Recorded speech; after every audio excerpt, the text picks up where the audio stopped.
Ladies and gentlemen, please welcome to the stage Mr. Galen Townson.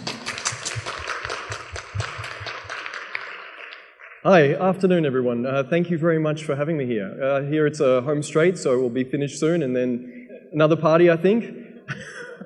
I have to say, actually, Indonesia Chapter is renowned around the world. I think between Brazil and Indonesia, you're having a competition, which is one of the most fun chapters to be part of, so it's great work. For me, today's more of a conversation about, you have it on screen? Good, yeah, portfolio and program management. I often have this conversation with project managers, thinking about, what's the next step? What's happening in career development? Who are they working with in terms of their supervisors, in terms of their executives? Today I really want to talk about, what this could be for you in the future, a bit more of an understanding, a high-level view for your current work, for your current organizations, but also maybe what you might be doing in the next 5 or 10 years. I want to frame it, I think most of you would be familiar with the PMI talent triangle, because there's obviously a lot going on in project management, program and portfolio management, but in this case I want to frame it from what do we call technical management, what do we call the strategic and business management, and what do we call the skill sets for leadership. So we'll start by going through some of the technical portfolio and program management and try and link it to strategy and business management. And I'll try and finish off with a bit of leadership, which I think personally is the most important bit. So the talent triangle tries to divide, what a good project manager should be in 3 distinct skill sets. The technical project management, which most of you are familiar with, this is what we learn in university, this is what we train for, this is what we certify. And then the strategic and business management, this is really what our stakeholders, the language that our stakeholders speak, our CFO, our CEO, and the leadership, which I think we should all be developing, particularly for increasing organizations, the increasing complexity, working across teams. And so what is portfolio management? Can I get a show of hands? Who works in portfolio management either directly as a portfolio manager or PMO? So we've got, I guess, a small handful. So, they'll be very familiar with their own PMOs. I think the important thing here is that a lot of what we do as project managers, we don't see the world as it is. We see the world as who we are. And so we often take what the CFO says or what a portfolio manager says and try to pull it back into our own world as project manager. And you can sort of see here that, projects sit below, often programs are under a portfolio. And this is an ideal situation. In fact, it's from the latest PMBOK. For those who are members, the latest 6th edition of the Project Management Body of Knowledge just came out, within the last month. So, woo! And so, yeah, portfolios, programs, projects. But at the top there, I think, is the most important bit, organizational strategy.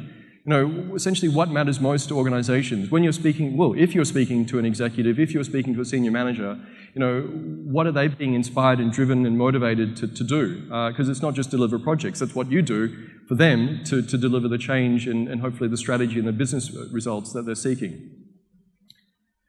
So, there's this distinguishing traits between portfolio, program, and projects. With project management, we're often just delivering to a result. Somebody said, here, go and deliver this project. I need this done by a certain time. Here's a budget. If you're lucky, you might get a business case. If you're lucky, you might even have a well-developed project management plan and a sponsor. Programs are about the outcomes and the benefits. And not all project managers have the opportunity to work with well-defined opportunities and benefits.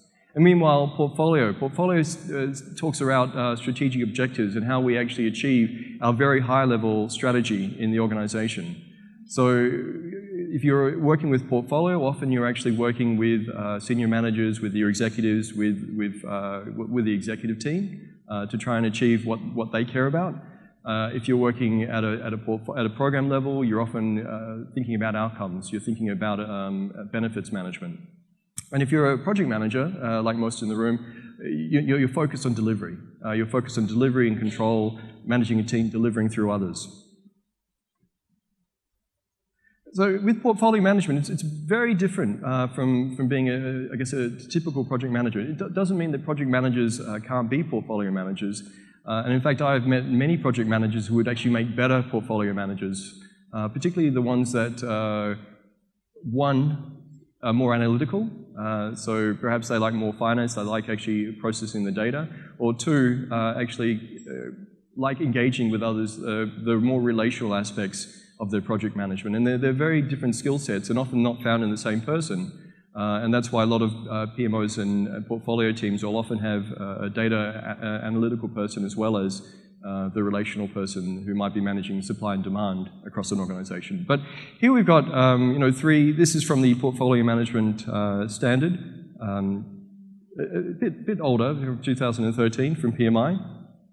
We've got the defining the portfolio and then aligning the portfolio and authorizing and monitoring a portfolio. So these are the high-level processes. And defining, it could be as simple as, what's a good idea?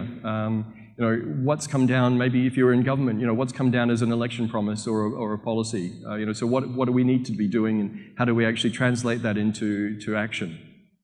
Aligning is often, if we've got different strategy, how do we actually make sure that the projects that we invest in, the projects that we continue to deliver, because some projects sometimes should be stopped, but the ones that we actually deliver right through are actually contributing, not just aligning like a tick box, but actually contributing to our end results and the metrics that we need to be measuring at a high-level strategy. And authorizing and monitoring, these are the sort of controls that should be happening when you're approving projects. So I treat it as a funnel. I think you'll probably, when you sort of look for or portfolio management, you'll often see it as a funnel. One where there's a lot of ideas at the very beginning. Ideas can come from anywhere within the organization and for other stakeholders. If you're in a private organization, it could come from the owner of the company, it could come from the board, it could come from the CEO. If you're in an innovative company, it could come from the staff, it could come from customers that you're actually interviewing.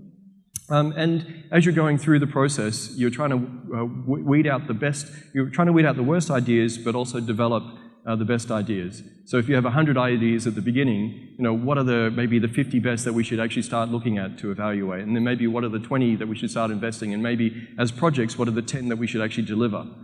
So you should start, with a lot of ideas and actually come down to delivering a few projects out of that. I've got it as a glass. Funnel, because I think that's actually really important for portfolio management, the transparency. Particularly when you're communicating across all the different ideas, it's, how do we actually ensure that there's transparency in what we actually invest in and work on as an organization. So this is ideal. It doesn't always work that way. With portfolio, it's not sometimes, well, you've probably been in organizations where projects come out of nowhere. Somebody gives you a project, it actually hasn't gone through any sort of ideas process. It's just somebody's made a decision, they've got the money, please get on with it. In fact, I've seen organizations where it's actually could be upside down. The ideas are very few, and actually what comes out at the end is a lot more projects. So projects come out of nowhere, and in fact, by the time they reach operations, there's all these services that are in place that actually haven't been fully budgeted for, so in fact, we have to pay for more. So, I mean, that's the way it should ideally work, but not always. And because the world is not ideal, the world is not a textbook. So here's another view about portfolio management, and I quite like this because it divides it into the defining processes as well as the delivery processes. And the defining processes in this diagram are meant to be sort of more of a linear process, whilst the other cycle on the right there, the delivery processes should actually happen all the time. And if you're, as a project manager, you'll recognize some of these around risk management, around stakeholder management, around financial management. So these are the sort of things you would do, not just for a project, but you might do for 10 or 100 or even 1,000 projects. Meanwhile, the defining portfolio definition on the left there is often how do you then translate those ideas, categorize them across, not just one team, but maybe one division, not just one division, but maybe 5 divisions, not just one executive, but maybe, a team of, 5 or 10 executives to, collectively, when they've, whatever budget they've got, whether it be, 10 million, 100 million, 1 billion, to invest in the right projects in your organization. And at the very top, it talks about senior management commitment. It's often very difficult to do portfolio management without that senior commitment because, although it looks like a very clean process there and you can get your head around that, in the end, it's often a lot of senior managers, executives making decisions on shared resources. So whether it's amount of money that they have to share between them or whether it's actually access to critical people they've actually got to share to deliver the project, it's making decisions. And that creates a lot of conflict, when there's actually competing priorities. So a lot of what portfolio management is how do you actually reconcile those different priorities between different individuals and then translate that into sort of a balanced portfolio. And I think having worked in several organizations with several portfolios, it's very interesting because the people here, you probably, you know them yourselves, even with your own team. There's people that you like, that you love to work with, that you want to see in the morning, and there's people that you don't like or, hope they're in a different team. Similarly, you'll have executive teams that are very good friends, and other executive teams, they're kind of like frenemies. They smile to each other, but they've actually got competing priorities. And that creates challenges. So how do you get them to agree on this? And portfolio management's designed to help facilitate and sort of elicit the best responses in our executives. So a good portfolio manager actually helps executive teams be better, behave better, make better decisions, and in the end, decide and invest in the right projects and deliver them through to completion. I don't want to go through this too much because the focus isn't really on the processes here. The processes are important, but as a balanced view, we get back to the talent triangle. You've got processes, the technical project management, you've got the leadership, and the business and strategy. I think I want to highlight the one in the center, organizational energy. One of the authors here is a bit of a hippie, and he likens it to, how do you actually get everyone together? And a lot of the times it's actually energy. So how do you, positive energy really, getting people together when there's a lot of conflict, when there's a lot of decision making to do. A good portfolio manager can add energy to a discussion, but also help bridge relationships to get decisions done. So, when we're thinking about ideas, how do we know which are the best projects, particularly if they're all very different? So you might be in an enterprise level and there's some customer-related projects, there might be some supply chain-related projects, there might be some IT-related projects. Which are the ones to invest in when in fact they're all very different and it's very difficult to compare apples and oranges and so on. What often portfolio managers will do is actually present it in a way that they can see risk versus reward. So in this case, you can see that the lower risk and the highest reward is on the bottom right, and they're the pearls, because we know, that there's less risk, there's less uncertainty. We talk about leading business through uncertainty. Whilst oysters, we don't actually know what's in the oysters. It could be a pearl, it could be nothing. So they should be high reward, but in fact they're also high risk.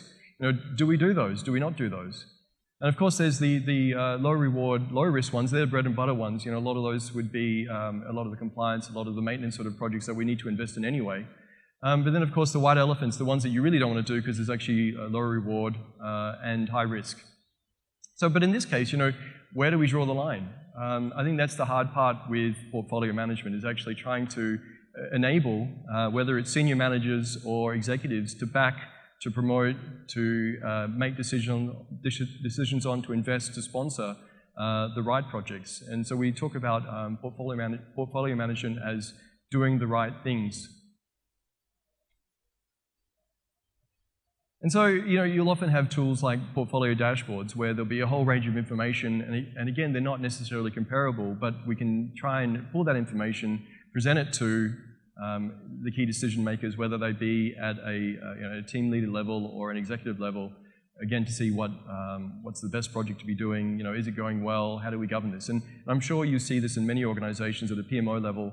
What's the right project to do? How well is it going? Should we keep going? Is it at risk? Is it going to deliver the benefits that we need? Another view might be like this, where you're saying, well, actually, think from yourself. What do you think is the best project there? Do we base it on the highest strategic value? Do we base it on the highest benefits? Do we base it on the lowest costs? Do we base it on the lowest risk? And in fact, it's very difficult to sort of pull together. And so that's why a lot of these discussions that happen are often, they repeat themselves because they're not directly comparable when you look at across a whole range of variables. There are some technical decision-making processes like MDCA, multiple decision criteria analysis, that some people may use, but in the end, it's about decisions made by real people, and real people have a very different approach to the same decision and have a very different risk appetite to the same decision. So, one person might be all for it and actually understand the data, and the other person might have some emotional response based on, a similar project they did 5 years ago that makes absolutely no sense. But again, that's the people. That's the human element of governance. That's the human element of executives.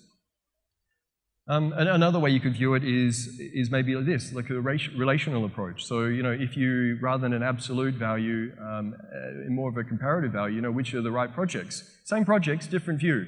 In this case, you can sort of see that the one in the middle, Project EDA, sort of fifth from the bottom. It's got the highest strategic value. Is that the one we should be doing?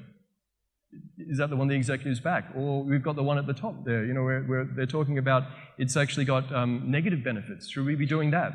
And in fact, a lot of the times that's exactly what we should be doing, because we need to actually understand the strategy of the organization. Trying to determine a portfolio in the absence of strategy makes for a very different argument, because people aren't making decisions on common criteria. So, I liken it, everybody goes shopping, I think. I want to liken, or use the analogy of a shopping basket. A project manager might be cooking one meal, so they're very good, they know what resources they need, they've managed to plan the menu, they can cook a meal. But a portfolio manager often has to decide well in advance even, what resources they might need to shop for. So if they need to do a month of shopping, what do they choose? And after they've shopped for that, whether it be resources like people or financing they've actually tried to secure, how do they optimize? How do they make the best range of meals for the month? So if you're thinking about portfolio management, you can sort of think of it like a basket of groceries, and how do you get the value out of that in terms of the meals you might cook throughout the month? And you might resource it differently depending on who might be coming out for dinner. In terms of your stakeholders, it might be different based on the time of the year, and therefore the context plays a lot.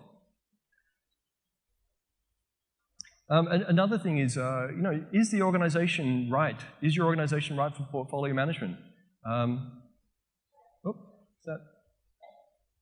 And if you could think about, in your organization, these two things. How mature is your strategy development in your organization? And how mature is your project management in your organization? And so with strategy, do you know very clearly, is it well communicated through the organization what your organizational strategy is? Is there actually a strategy? Is there a document somewhere? Do executives talk about what matters most in the organization? Do team members talk about what matters most in the organization? Does it come around in regular town halls? If that doesn't happen, maybe your organization doesn't have a well-defined strategy or strategic process. And that's not uncommon. In teaching, I teach the MBA in project management, and I often ask students, what's your organizational strategy? And I would say at least half the class either don't know their organizational strategy, or in fact, they would admit that there isn't a strategy. The companies exist to make money while they can, but in fact, if the market were to change, or if there were different competitors, they actually would cease to exist, or they'd just cut, downsize, and so on. So a lot of companies are in that situation, and particularly in a commodity market. They face increasing competition. It's very difficult to actually carve out a strategy that can create sustainable competitive advantage for a longer term. So just to yourself, just think about it. Do you have a high strategic development maturity in your organization, or a low strategic maturity? In terms of project management, do you have a PMO? Is there a high maturity? Do you have named titles of project manager? If you're here, chances are that's true, whilst there's lots of other organizations where you don't have a job title of project manager. Project management's done as a skill. It's done right across the organization by managers, more of a sort of a loose matrix or a weak matrix organization. So the question then is, well, what kind of organization, or how do you do portfolio in these organizations? And so in this case, the ones that actually are very strong in strategy and they're very strong in project management, actually, these are the ones that do portfolio management or can do portfolio management in a way that you and I would read in a textbook or talk about, or there'd be PMI standards. While the ones that actually have a low strategic maturity and a low project management maturity, actually probably what you see is they're just doing annual budgets. They'll go across and say, every general manager, every executive, here's your budget, do what you need to do to achieve your KPIs, but there may not be a well-formed project management process or even a strategic process. I've probably worked in organizations actually I've actually worked in all organizations in all quadrants. And one that I was in is a government organization. So in fact, they were often given a lot of long-term policies and they didn't have a lot of control over their strategy, but they were very, very mature in project management. So what would often happen is they would manage, sort of like on the top left there, where you've got portfolio by stage gates. They'd come up with their ideas. They weren't really sure if it was going to meet their strategy, but was it worth investing? Would it get a good return? After looking at the risk-adjusted hurdle rate, yes, let's keep going. And so, the projects in that case, when it's by stage gate, decided on a case-by-case basis. But collectively, who knows whether they're actually delivering the right level of return or strategic objectives for the aggregate investment. So if they've got $1 billion to spend, are they investing it in the right projects? Yes, I mean, I don't know if that's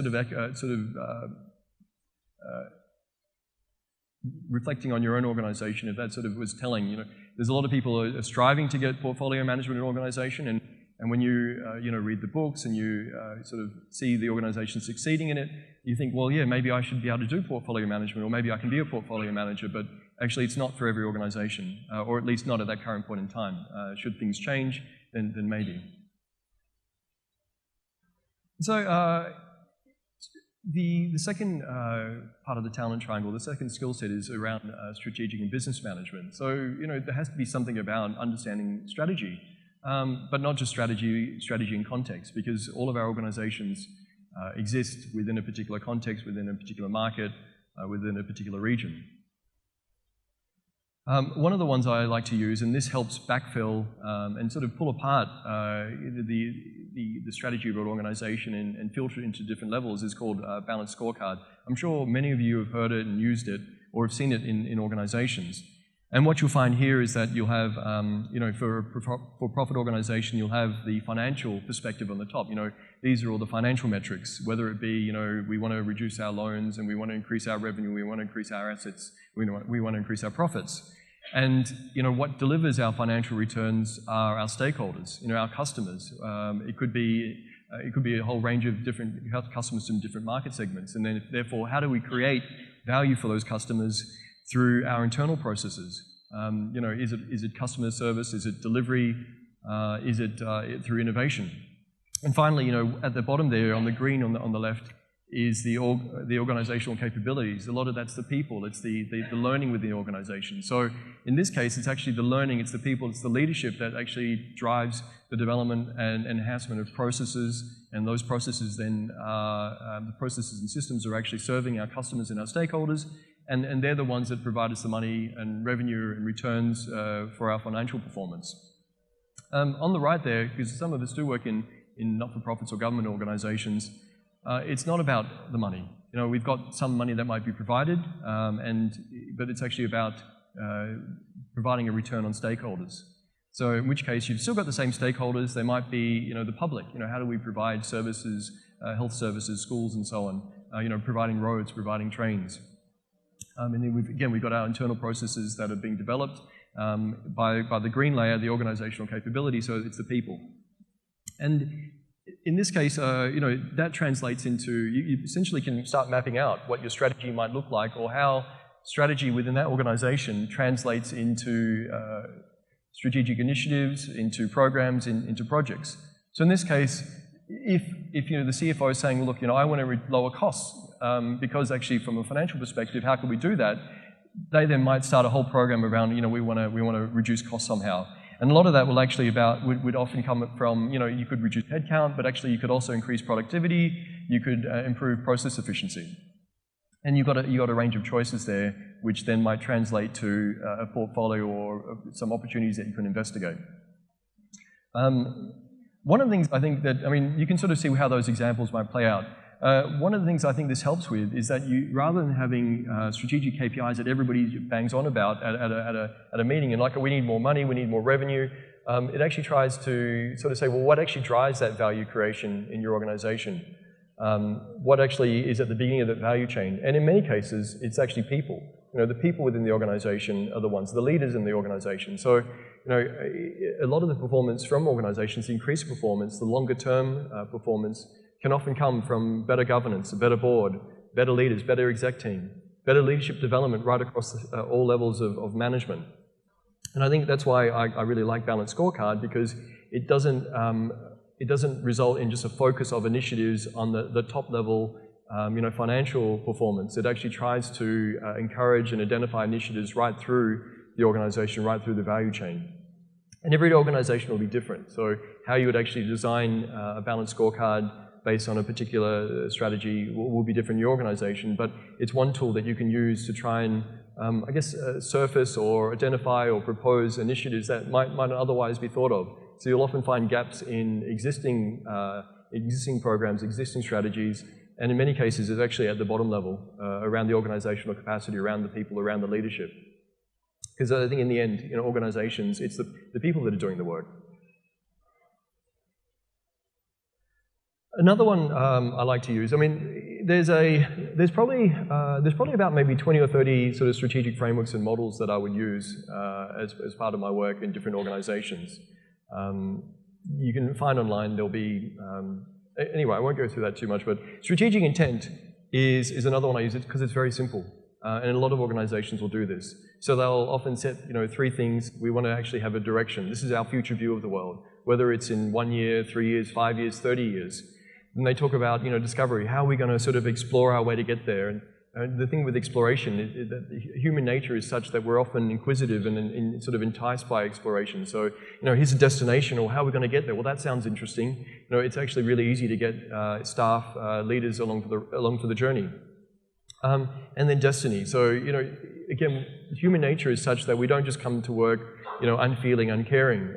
We often come to work, with emotions like we've seen here. People are smiling, people are happy, people are having fun. We want to be able to enjoy this the same way, be engaged about our work. So most organizations is actually, the human element is how do you not just inspire people, but create a motive goal. And then, so you've got the strategic intent. You then talk about setting challenges along the way. We're going to do step A, then step B, and then step C, year by year. And so you see this happen with a lot of organizations. They'll set strategic intent, and then they'll try and empower their people to do it. And I guess the reason I mentioned this is that I'll give you an example, one of my favorite examples for strategic intent, probably one of the more significant examples. I'm sure many of you will know Tesla or Tesla Motors. If you haven't, just think that the top 10 companies in the world, the majority are actually either oil and gas or motor vehicle or car companies. So imagine that the top 10 companies in the world. Just imagine billions, trillions of dollars are invested in essentially the oil and gas industry and transport. And here's a company that is actually far, far, far smaller. Like if you look at the amount of vehicles they're producing. It barely even, if you put it in a bar chart, you can barely even see it compared to the major companies. But just through its strategy or its strategic intent is now, for a while there, was actually worth more than Ford and GM. So you've got a very small company, just by strategic intent, is actually disrupting, some of the major industries and the major players around the world. So if you haven't heard about Tesla, it's certainly something to investigate. And so you've got essentially 3 cars there and solar panels and a battery pack. And Tesla's strategy was very simple. I don't know if people are familiar. Actually, if people are familiar with Tesla's strategy? No? Okay, so this is so imagine this one company, and we've probably heard about Tesla and Elon Musk, but this one company with a very simple strategy is disrupting, the majority of companies in the world. And what we've started to see is that all the automotive companies now are all announcing we're going to have electric vehicles, we'll have self-driving vehicles. And when all of that's happening, and a lot of countries are now supporting it, a lot of countries are now saying we'll be banning normal petrol cars in the next 5, 10, 15 years. What does that do to the market? And what does that do to projects? What does it do to industry, particularly oil and gas? And I know that's obviously an industry here and nearby. But their strategy, to sort of reveal it, was simply this. But they had a 10-year strategy, and it was actually called the Secret Tesla Master Plan, the Secret Tesla Master Plan. So build a sports car, use that money to build a more affordable sports car, and then use that money to build an even more affordable sports car, and while doing so, let's actually try to reduce emissions by through power generation, by using renewable energy, and all important, don't tell anybody. Secret Master Plan. And so what's actually happened there? You know, they've actually built, they started with the Roadster, 2008. They went to the Model S, which I'm sure you've seen driving around. Just earlier this year, they've released the Model 3. And all through that time, Tesla actually has SolarCity and a new battery wall. That power wall is probably, all the battery packs they're using are probably the most disruptive force in electricity markets and in also automotive vehicles. And so the combination of those is actually changing the world as we see it. All with essentially 4 points. So you don't have to have a very complex strategy or a very complicated process or strategic planning process or to actually have an effective strategy. And one that Elon Musk uses to set a strategic intent, what do we want to achieve, set sort of a destination, how are we going to get there, and some sort of emotive goal. And the whole purpose for this, I don't know if you know Elon Musk, basically everything he does is very, very sort of big ideas around essentially saving humanity. So it becomes a very easy strategy or a very easy vision to buy into. And hence, he's having a lot of success. And it doesn't come easy. Every step of the way has been challenging, both from a financial and a risk perspective. We talk about uncertainty. He's essentially creating a new market. So, I mean, that's just a simple example where strategic intent helps you, that's simply defined, helps you identify the ideas, the portfolio, the programs that then translates to projects. But if you actually have no idea about strategy, you're just doing project management, you're not necessarily able to effectively do portfolio or program management. And so a more nuanced framework around strategic execution sort of divides the strategy making and the strategy execution. And you can sort of see where we sit as project managers is sort of in the bottom around strategic execution that links from portfolios, that links to programs. And so it's the same chart, just a couple of different questions, but how will we build it is often a project manager's focus. How will we build it? Portfolio manager could say, well, what are we needing to create?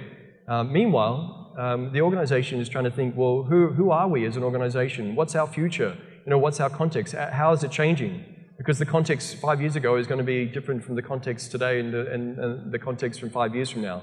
But if you're, as a project manager, working on projects that without actually linking to strategy, you might be spending 5 years working in something that actually doesn't have the value that you want because you're not linking to a program, you're not linking to a strategy, you're not linking to a strategy that's actually well informed by changing context. But yeah, I mean, this is another sort of view on portfolios and programs and projects. So that's sort of trying to describe portfolio management, and from the last chart we saw that we've got program management. So what's program management? Are there any program managers here who do program management, or do people work for program managers? A lot of program managers will actually supervise a team of project managers.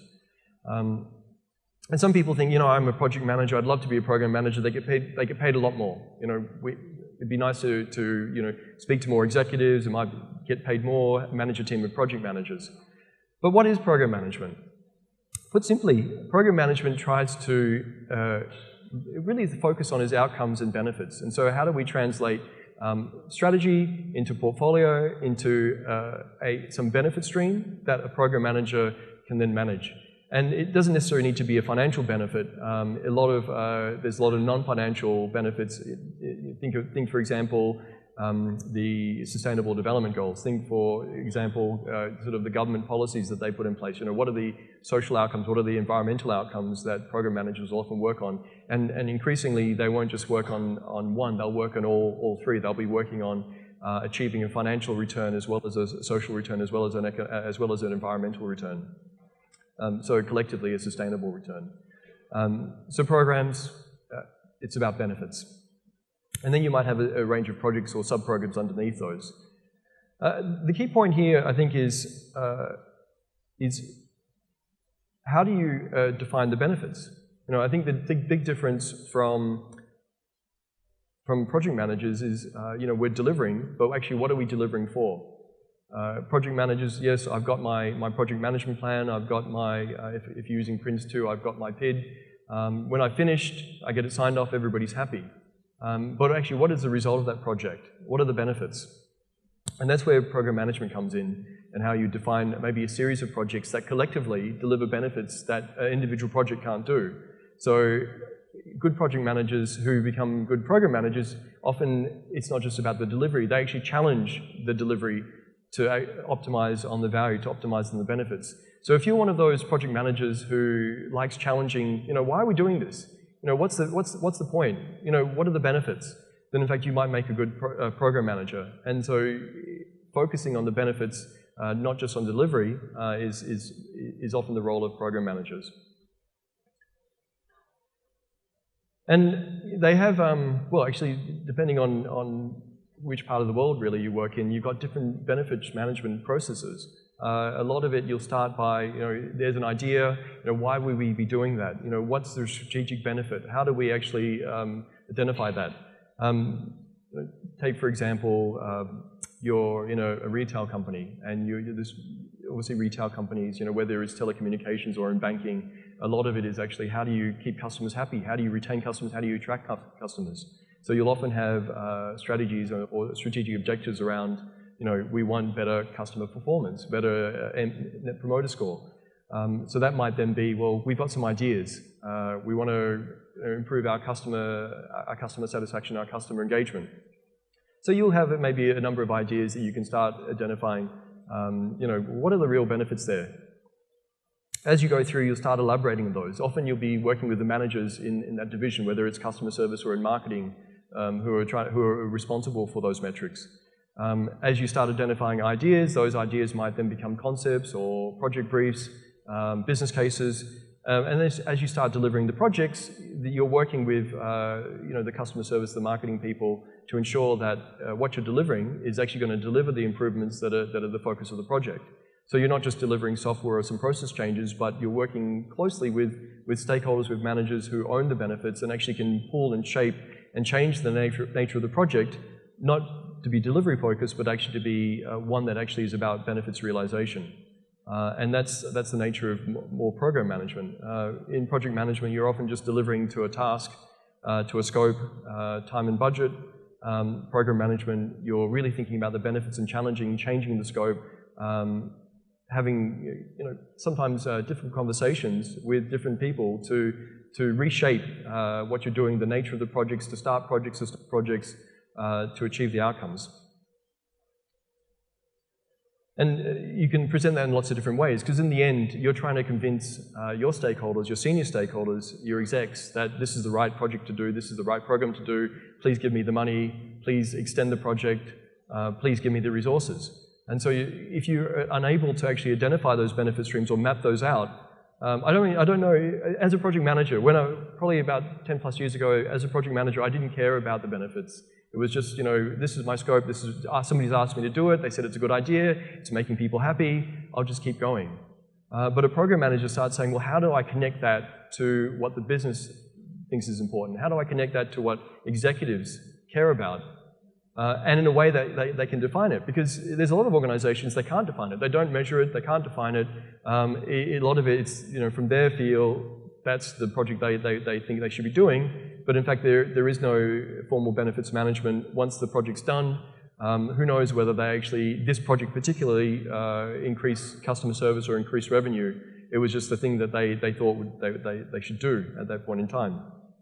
So being able to try and get everyone around the table on a common picture of what those benefits might look like and how one component will deliver benefits actually makes it it makes it easier to have those conversations with other managers, with other stakeholders on, is this the right project? Are we doing it the right way? are we going to get the benefits? And if you're unable to do that, you'll be challenged with your project. If the project goes into trouble, why are we doing this project? 2 years later, you spent 2 years of your life, you've got a whole team of people, and somebody then says, well, what's the business case? Well, why are we doing this? What's the benefit? It could have been that, you had a sponsor who was, very supportive, but that sponsor changed, or they changed companies or whatever, and so, what was their pet project? When somebody looks at it, says, well, actually, there wasn't really a business case there, it's just something that we thought we should do at the time. So being able to map benefits from projects, from project components through the program is important. It's an important skill to learn and an important skill to communicate, because then you can start talking about, how is this project affecting your performance? How is this project meeting your KPIs? How is this project, for some companies, helping you achieve your bonuses? How is this project contributing to our organizational strategy and the conversations that happen at senior management executive level? How is this feeding into what matters most, what they care about? So again, there's lots of different ways. I think I've got the next slide. This is probably one that I really like. In the last, I think from about 2011, 2012, there was a managing benefits sort of framework and certification even, and they talk about benefits logic mapping, and why I like this one over this one is that this just talks about the benefit streams, while this one actually tries to define or split in a way the strategy definition versus the strategy execution. So the way you would normally use something like this is that you wouldn't have necessarily solution people in the room or engineers in the room or potentially even project managers in the room when you actually develop the left side of the benefits logic map. And so you can sort of see on the left you've got the strategic drivers. What is driving this at a board level, at an exec level? What's the main reason to do this? Is there a regulatory change or a policy change or a new market opportunity? And then how does that translate into strategic objectives? And finally, for that part of for that phase of the workshop, it could be a 1 hour workshop, it could be a half-day workshop with senior stakeholders, with business stakeholders. What are the benefits we're trying to achieve? And the reason we do that is that a lot of projects, they come along because actually people have got a solution. Oh, we want to implement this software, or we want to make this change. And it's like, well, why are we making that change? Because we thought that was the right solution. So people who are problem-focused and solution-focused will come with a solution and say, let's just translate that directly into a project, but the project may not actually deliver those benefits, or it may not be the best way to deliver those benefits. And so how this works and how this helps pull it apart is that if you start from the strategy, if you start from the actual strategic drivers and the objectives and arrive at the benefits, that's when you get the solution people in. That's when you get the project people in. The project people can then say, great, now we know what you're really trying to do, the benefits. Let's go away and explore a whole range of options, explore maybe some innovative solutions, rather than just somebody coming along saying, look, go and implement that. Here's a task, here's some software, here's a change, here's a restructure. And so by having very clear benefits at a program level, it allows a program manager and a project manager to do a better job, to explore the best ways forward. If you're ever involved in business cases, a lot of what they ask for is, what's the strategic reason? The first two things they'll ask for is, why are we doing this? As in, what are the benefits? What's the strategy or the strategic value from this? And the second thing they'll often talk about is the economic benefits, the value for money. And when you're making an economic business case, you usually have to give a couple of options. And those options aren't, don't do it a little bit and do it a lot.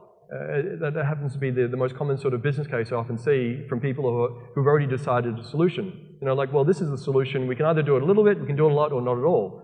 They're not three different options. And a lot of that happens because people have started with the solution in mind, or they've gone and seen something work somewhere and they said, yeah, we need that. When that doesn't necessarily mean that it's the right way forward for your organization or to deliver the benefits that you need. So that's one of the reasons why I advocate benefits logic mapping, to actually really pull apart your business stakeholders, what's actually driving strategy and what's driving the change, and then the solution people who can actually come in then really hook on to what are the benefits you're trying to achieve, and what's the best way we go about doing it. I've included this picture as a bridge because a lot of times they'll talk about what's the bridge between strategy and projects, or what's the bridge between strategy and business change. And they often talk about the two pillars of portfolio management and program management. And so it seems natural that, you know, we're project managers, we can design and plan our way through anything, that this is the right model. And in some organizations that's true. You know, if you've got a sort of a well-structured organization and a well-structured context, and you know, there's some reliability, there's less uncertainty in terms of markets, yes, you can take your strategy, which you think will make you successful, translate it through portfolio, translate it into programs, and then deliver projects on the other side, and that all gets you going, and you'll be successful. But that's not the way that all organizations work, and increasingly in this world, with complexity, with a lot of change, it's actually a very different model. So I don't know if people have heard about the Keynesian model, and essentially it's trying to say that, you know, not all organizations are simple, not all organizations are like well-structured, that, you know, well-structured strategy and well-structured projects will deliver success. I think there's some organizations, like if you think about banking, if you think of finance, if you think about the competitive industries, they really struggle with carving out sort of a strategic position that they can maintain over time, because the world is changing so rapidly around them, it's highly competitive.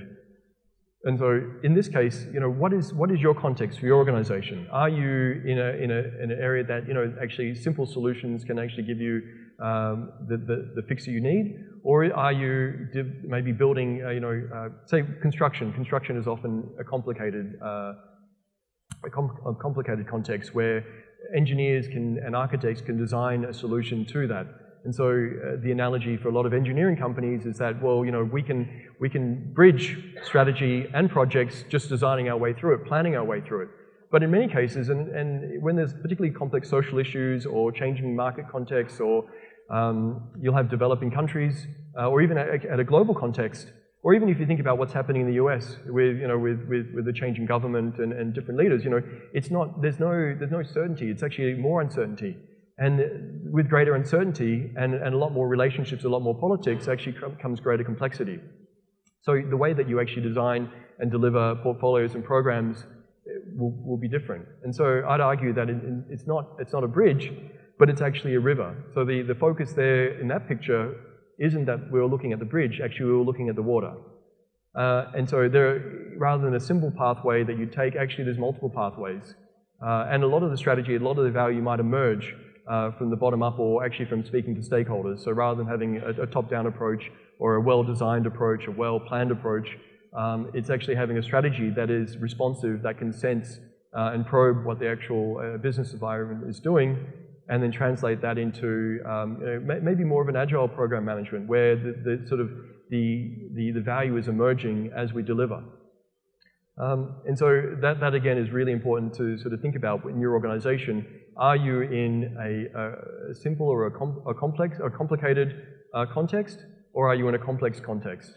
And a lot of political context, if you're in government, or if you're in government, or in not-for-profits, or in sort of social situations, is often more complex. And so just driving a project like you would in any organization won't necessarily work. In fact, you might have the opposite results. And so, you know, sort of bringing it back to the complex and the complicated, you know, we often think of leadership in our projects as being, you know, here's a flock of geese. We've got one leader at the front and all the projects are following behind. But in fact, I don't know if you know what's on the left of that photo is actually a flock of birds. They're starlings. It's called a murmuration. If you ever get a chance, go and search on YouTube for Starling Murmuration. And essentially, it's almost like a school of fish. They don't take any single lead. They're actually all sensing each other for them to move around. So the whole flock is sort of moving this way and that, and there's actually no single control. And so with more complex organizations, with more complex contexts, with more complex strategies, it may not be a sort of a single leader or a single strategy or a single director that's actually giving you a future direction, giving you a pathway like a flock of geese. It's more like a murmuration of starlings. And so how do you sense what's going on? And I think this is sort of brings me to my main point, is that in portfolio management, in program management, it's not the processes that I was talking about just before that actually provide you the answers, that actually provide you good decisions, that provide you, you know, your path forward and the results. It's actually the people, it's actually the relationships that you develop. Because an email isn't going to fix something. A document or a process or software isn't going to give you the answers. And in many cases, most organizations don't have this. You'll see it. The decisions that are often taken are actually between conversations between senior managers, between executives. So in a world where we like to design and plan our projects, and we think, well, that's because that's the way we deliver, that's how we control our projects, and that's what we're actually taught to do, and that's the right thing to do. At a program level, at a portfolio level, at an executive level, if you're in government at a political level, things are changing through conversations, through relationships, through politics, whether it's big P or little p politics. And so how do you navigate that? And getting back to the talent triangle, that's equally, or if not more important, as you get more senior in program management, portfolio management, or as you move into more complex contexts, moving from the geese to the starlings, moving from the bridge to the streams. And so what's the value of being human in that regard? I mean, we talk about, you've probably heard about it, there's lots of robots and automation, artificial intelligence, machine learning, that is sort of taking our work, whether it's in manufacturing or driving, logistics and so on, and actually automating it. So, in 10 or 20 years' time, will we still be doing the job we're doing now? Will we still have a job? And with project management, there's 2 points actually I'd argue as being the value of being a human project manager, the value of being a human program and portfolio manager. And one is hope. And so this is not something new. It's sort of from the 90s. It's called Snyder's hope theory. And just to sort of explain what's going on here, you've got, on one side, you've got the goal. What are we trying to achieve? A strategic intent, so to speak. And on the way there, you actually have multiple pathways. So hope is defined by 3 things: having a goal, having multiple pathways, how do we get there in various ways, and having agency. And it might not just be your agency as a project or program or portfolio manager, but agency of your team. So essentially, how you bring hope to your team, how you bring hope to organizations is in many ways the same as your project and program leadership. And I think if you've ever been in an organization where you've been dropped in saying, please fix this, I think most of you will have felt this. You as a project manager are often the best place to actually bring hope to an organization, bring hope to your teams. So we talked about, with the last speaker, when things go wrong, do you feel in a bad place, or do you actually feel in an empowered place? In fact, in many cases, project managers are actually the best place to bring hope to organizations, because they're the ones that actually can help define goals. If there isn't one, they can actually facilitate that discussion. If there's no business case, they can help develop that business case. If there's no benefit stream, they can help define that benefit stream. If there's no destination, they can help define that destination. They can give multiple pathways. What if not our project plans or our program plans actually provide us multiple pathways? So if something goes wrong, we're fluent in actually shifting around and changing the project to meet those changing needs. And finally, agency. Having belief in yourself, having belief as a team that you can actually get there is often the result of actually progress. So the feedback of progress, the results of progress. And that's exactly what we do in terms of our progress reporting. So project managers, we report progress. We actually say, yes, we're doing this. We can get there. We communicate our plans, whether at program or project level. Yes, we actually have multiple pathways to get there. And of course, we've got a final destination, a final goal. So in fact, hope theory, remarkably, is actually something that links, it matches directly, almost one-for-one, to project and program management. And we often hear, I think a lot of the people don't like to use the word hope, because there's a saying, they say, hope is not a strategy, or you can't hope for anything. But you can be hopeful, but that's different. Being hopeful or hoping for something is not the same as actually bringing hope. So actually having a well-defined project or program plan, having a goal, having pathways to get there, and actually reporting back to actually give that sense of agency, that sense of progress, is exactly what creates hope from a psychological perspective, from a well-researched perspective. I don't know if that resonates with people.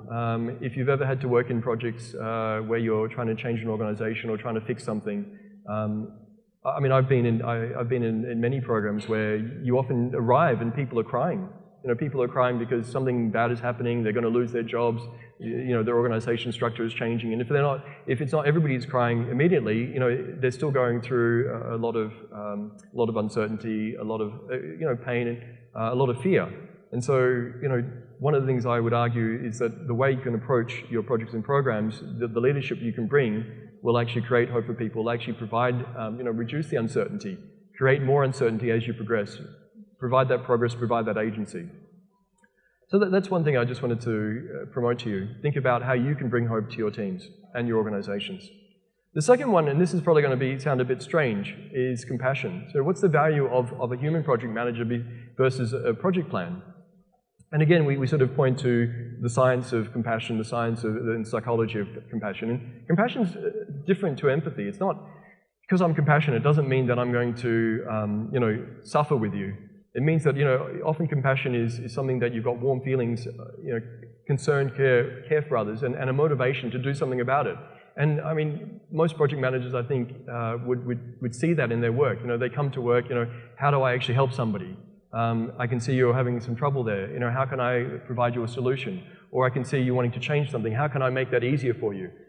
With your team, how do I try and plan and organize this project to give you the least amount of woe, the least amount of problems, so you actually enjoy your work, you're productive, we can get there, so we can, within the project and within the organization that we're trying to change, we can, there's a positive result. So compassion is about feeling for and not feeling with people, defined by Singer and Klemeski. More importantly, compassion is empathy in action. I think most people will know what empathy is, but it's not just about feeling empathy, it's actually acting with empathy. And again, I think project managers are well placed for that, more so than others, because we're often at the coalface. We're often there with the teams that are delivering, we're there leading the teams that are actually being changed. So, how do we bring hope and compassion? How do you appreciate our stakeholders and what matters most to them? How can you care about what they care about? It's not just, sending them an email or having weekly meetings. It's actually being able to connect with them on a human basis. And often, this is what real leadership's about. It's about being self-aware and being aware about your stakeholders. So how do you influence them if you don't actually appreciate what they care about? If you don't care about what they care about, how can you connect with them? How can you influence? How can you lead change in an organization and a project or program team? So, hope and compassion. So in summary, I just wanted to talk about project and program and portfolio management. There's a benefit to developing a strategic mindset. What matters most? Understanding business strategy, understanding the context. So if you're wanting to develop into portfolio, into program management, or being able to connect and work better with portfolio and program managers and executives, your project sponsors, what's their strategy? What's their context? There's obviously a lot of processes out there. As PMI, we're the ones that develop a lot of the global standards and processes. A lot of what I've shared with you today has been drawn from, for example, just in the last 2 weeks actually, there's a new program management standard that was just published. So it's volunteers, it's practitioners who are developing the processes, the tools, and getting across those, because you can't just lead without having some sort of structure behind it. And the leadership and stakeholder management, sort of, again, having the compassion, bringing hope to people, caring about what they care about, understanding what matters most to them.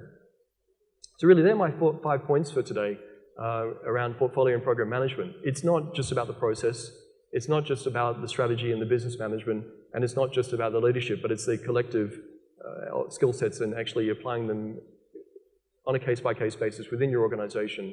And ultimately, I would say, the bottom line there is actually, how do you actually create hope with compassion for strategic value, whether it be financial or non-financial, whether it be for profit or not for profit. And I think project managers are well placed to do that, but also to develop into program and portfolio managers. So, if you're interested in that, I'd strongly recommend exploring that a bit more, because it is a valid and a very rewarding career path. Are there any questions from that? Are there any examples that you've got in terms of the projects that you do, the challenges you face, the opportunities you face? Any questions on project, program, portfolio management strategy? So when we are viewing our portfolio, since there are a lot of projects coming in and we have limited resources like everybody else are facing, so during one of our strategic meeting, we review, analyze our data, where do our revenues coming from, and then we found out that 80% of our revenues are coming from only like 20% of our clients. So we are thinking about how do we add values to those clients to maintain our relationship to our stakeholders. But the dangers on that, we view that if we only focusing on those specific, because those clients are coming from specific industries, we are having difficulties if there are any disruption in the industry that somehow they change their roadmap and then they change their strategic and then somehow they cut up with our relationship, and it will be dangerous to our business in the long run.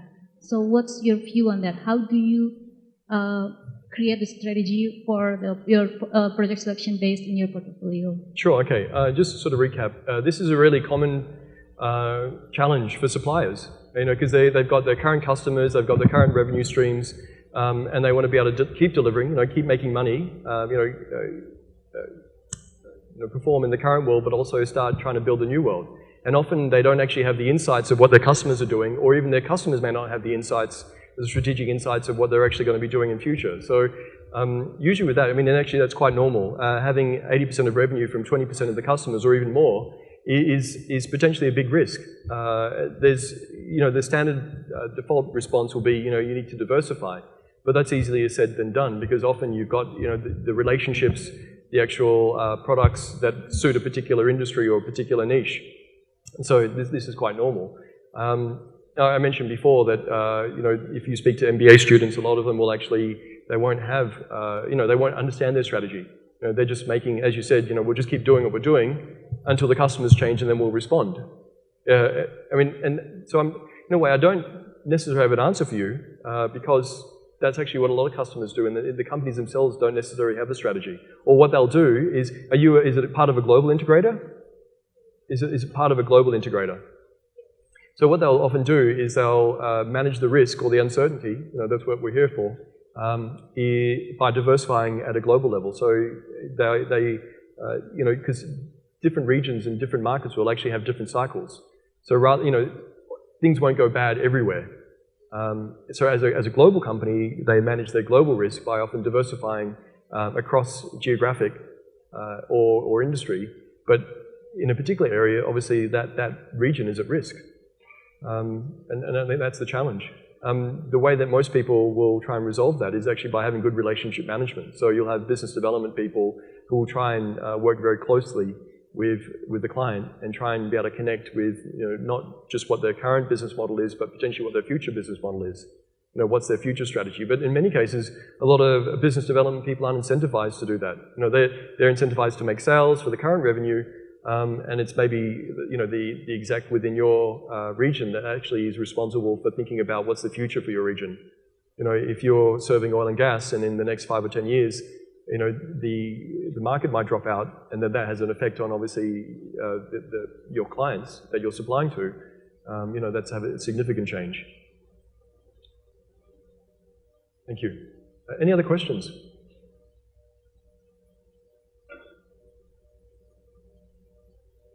Do people, hands up who actually understands their organizational strategy? Like really clearly, they've seen it, they talk about it, they can have conversations about it. Do their managers talk about their strategy? Do their managers talk about, this is why we're doing the work we're doing? And if not, it actually makes it very difficult to deliver projects for strategic outcomes.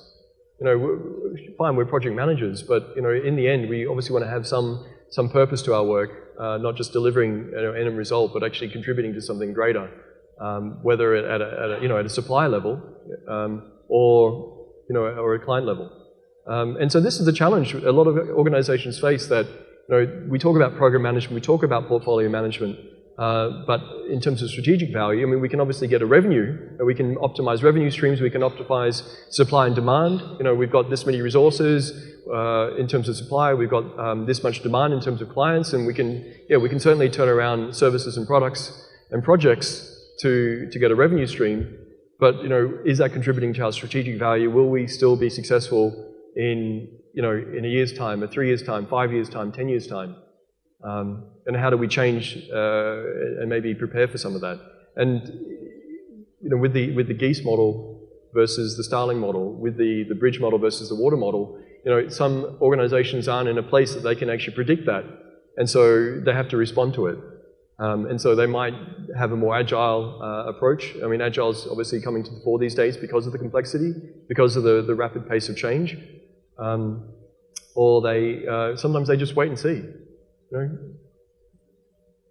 Not necessarily the most successful, because you know, when things do change, they fire everybody and they move to a different, you know, they re-emphasize a different geographic region. Any other questions on? Is there any other question for Mr. Galen Townson? We still have a lot of time. Yeah, I'm gonna ask about the level in the organization structure for portfolio manager, program manager, and also portfolio and program. Is it usually under CIO or technical director, or what do you think about that? That's a great question. So, you know, what are the relative levels of program and portfolio manager within organizations, and, you know, what relevant or relative to, say, an executive? I guess the short answer, or the simple answer, is actually it depends. So it depends on the organization. In some places, a portfolio manager can actually be more junior to some project managers. It's just a different role. So it doesn't necessarily mean they're more senior, they're just doing a different job. The project manager might be delivering a very big project, multi-million dollars, they're getting paid more, they're effectively more senior, and they might be sponsored by an executive, but the portfolio manager might be trying to help optimize the resources and supply demand around them. So portfolio management's kind of, you can often sit on the side. Program management's a little bit different. Often, because program managers are actually trying to coordinate multiple projects, when there's a strong matrix organization, you'll often have program managers actually supervising multiple project managers, particularly if they're dedicated. So a program might have the budget, and then they'll actually go and employ a number of project managers to deliver the change with an overall program budget that progressively has gotten business cases to start up different projects. So a program manager can often be more senior to a project manager in some industries. So where I am now, for example, which is in education, program management has a very different connotation. It means something very different. So programs are often, you know, like educational programs are often a result of projects. So my project's actually starting up multiple programs. And in that case, in fact, the project that I'm working on is more senior than the program managers, so it's a little bit different. And do they report directly into a CIO? Sometimes, if it's a small organization, they may do. Or they might report into some sort of delivery manager, you know, a delivery manager or a PMO. And the PMO might report directly into the CIO or to the CFO. So I've been in organizations at a portfolio PMO lead level that I've reported to both the CFO and CIO, or even CFO or CIO, depending on what's important to the organization. You know, is the money important in an organization, or is the IT? You'll get some organizations where IT isn't strategic, and therefore they're not an executive. The CIO might report into like a business services executive, rather than actually being an executive themselves. But yeah, it's an important thing to consider that, you know, you could be, you know, you could come from a business analyst background and then go straight into a portfolio manager role, or a portfolio analyst role, then a portfolio manager role, but not necessarily be more senior than if you tracked into a project manager. But program management generally tends to be someone who's got a more strategic mindset, more relational mindset, so they're managing senior stakeholders, and therefore they're often more senior and closer to executives. I don't know if that helps answer the question. So, yeah, I guess what I would recommend is that try and understand your own strengths. Do you know, like working right across the organization? Do you like, you know, maybe trying to understand and analyze the organization and its data, as a result of ideas, but also as a result of project delivery, and therefore you might make a good portfolio manager. And in fact, you might then go from portfolio manager to PMO manager, or portfolio or enterprise PMO manager. Or do you like, working through the complex, difficult relationships and issues and the mess that often is the result of programs? I'm sure, we've all been in some projects where we're doing a job, but in fact we're part of a program, but the program has no idea what it's doing. A lot of big ERP or big IT or big transformation programs, there's a very messy front end while they work out what's going on. And that's normal because of the complexity of all the relationships. But some people love that, because essentially they feel like I'm helping bring hope to an organization with compassion by bringing everybody who's important, all the stakeholders around the table, to actually clarify that common message, that common goal, and then translate into a plan that we can progress with, whether it's on an agile or a more traditional method. Thank you. Any other questions on strategy, execution, portfolio program, or any of those sort of slides, or even if you've got questions about your organization's strategy, or they've used some sort of strategic framework, and how would that fit into portfolio or program management? Because there's obviously a lot of range of organizations and a lot of approaches. So is there any other question?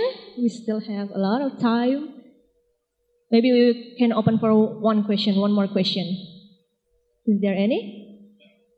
Okay, thank you very much for Mr. Galen Townson for sharing precious knowledge and discussion to us.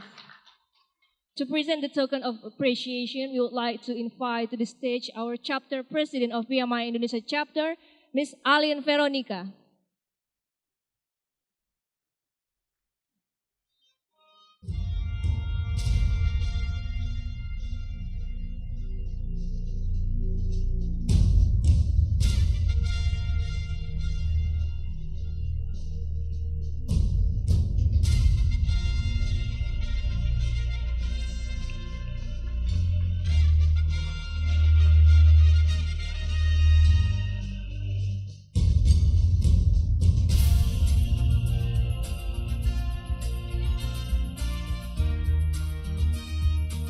Thank you very much once again for Mr. Galen Townson. With PT Pincon.